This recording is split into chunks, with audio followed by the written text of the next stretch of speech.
to casually play a dangerous ball over their defense to Lamine Yamal, giving him all the time and space he needs to pick out the pass. Before diving into how Barcelona handed Atletico a defeat in the Copa del Rey semifinal, let's first take a quick look at both teams' formations. Simeone opted for a more defensive setup with a 5-3-2 formation, while Flick stuck to his signature 4-2-3-1 system, emphasizing a more attacking football.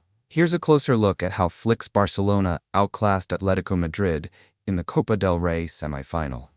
Look at Barcelona's high-pressing structure. During the first half, Barcelona applied intense high-pressing deep inside Atletico Madrid's defensive third, successfully dispossessing them on multiple occasions. Take a closer look at Barcelona's pressing structure. Every time Atletico attempted to build from the back, Barcelona's forwards executed their press effectively. This disrupted Atletico's coordination, leaving their defenders with little time or space to make controlled passes. As a result, they were often forced to play long balls under pressure, bypassing their own midfield, and handed possession back to Barcelona. After regaining possession, Barcelona wasted no time transitioning into attack, quickly feeding the ball to Lamine Yamal, operating from the right flank. Lamine was phenomenal in dismantling Atletico's defense with his creative passing, creating scoring opportunities for his teammates or threatening the goal himself. Barcelona's high pressing in Atletico's half proved to be a key tactical weapon, applying pressure and forcing the hosts to commit costly mistakes on multiple occasions. This aggressive approach disrupted Atletico's playing structure and allowed Barcelona to regain possession in dangerous areas. Take a look at this scenario. Barcelona players are pressing high, putting intense pressure on Atletico to force errors and win back possession in their own half.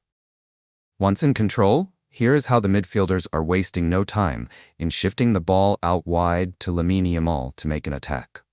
Lamine, who found himself unmarked on the right flank. With space and time, Lamine picked out Ferran with a brilliant through ball as he timed his run perfectly behind the defense, finishing it off with a beautiful goal. Atletico were very poor in build-up. Rather than taking advantage of moments when Barcelona's forwards weren't applying immediate pressure, they often resorted to aimless long balls. This strategy allowed Barcelona to easily regain possession, enabling them to maintain control and dictate the flow of the game throughout the first half. Atletico's pressing throughout the match was surprisingly lackluster, lacking the urgency, aggression, and cohesion typically associated with a Diego Simeone side.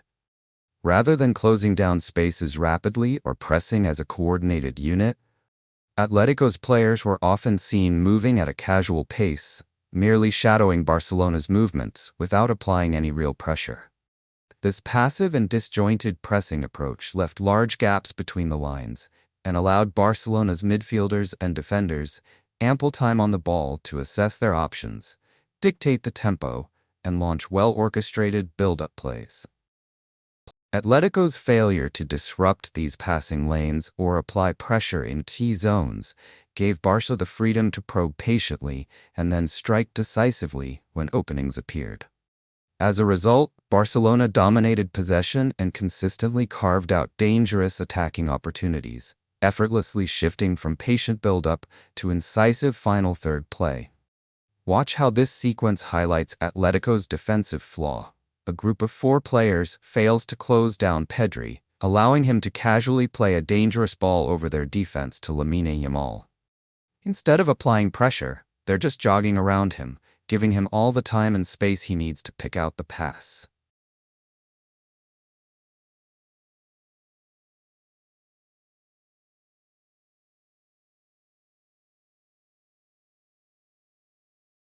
In another instance, Atletico had numbers, 6v6, in a crucial area, but gave the ball away cheaply. Worse, their reaction was lethargic. No counterpress, slow tracking back. Against Barca, that's an invitation to disaster. They instantly exploited the open spaces, punishing Atletico's passive defending. Barcelona's defensive work was highly organized. They defended as a cohesive unit against Atletico. Take this instance, for example. As soon as Atletico tried to build an attack, Barcelona reacted swiftly and collectively in their defensive third. Fermin and De Jong immediately closed down Alvarez, dispossessing him with precision. Without hesitation, they launched a rapid counterattack, turning defense into offense in a matter of seconds. In the second half, Atletico attempted to create attacks, but Barcelona remained composed and calm under pressure. Barca absorbed the attacks efficiently and quickly transitioned into counterattacks. Taking advantage of Atletico's sluggish recovery and lack of intensity during defensive transitions, Barcelona used sharp vertical passes and intelligent movement to catch them off guard. Time and again, they broke through the disorganized and retreating defense, creating dangerous opportunities. It was a textbook display of tactical discipline at the back, combined with clinical and incisive transitional play, using his pace and skill to launch dangerous attacks down the flank. Atletico's backline failed to stay compact, often getting stretched or pulled out of position, which created lanes for Yamal to run into or deliver dangerous balls into the box. Atletico's failure to close down the defensive gaps gave Barcelona numerous opportunities to exploit the space and create dangerous chances. Barcelona played with a high defensive line, a trademark of Hansi Flick's tactical approach.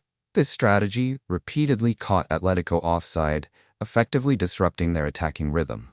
Notably, Alexander Sørloth was caught offside 3 times in the second half, with one of those instances leading to a disallowed goal, highlighting just how well-drilled and disciplined Barcelona's defensive setup was under Flick. Barcelona tactical changes. Simeone switched to a more attacking 3-5-2 formation, introducing Riquelme and the offensive wingback Molina to push forward down the right flank and increase attacking threat. However, to counter this, Flick adjusted the formation to a 4-4-2, positioning Balde as a left winger and Gerard Martin as a left back. This tactical shift added more defensive solidity, which effectively helped prevent Atletico from breaking through and launching attacks from the right side. Hansi Flick took another good decision by substituting Eric Garcia with exhausted Fermin Lopez to add fresh energy and bolster the midfield. With addition of a natural defensive midfielder controlled the game, Eric provided enhanced cover and control in the center, intelligently helped maintain the possession making the tempo of game slow in the final minutes.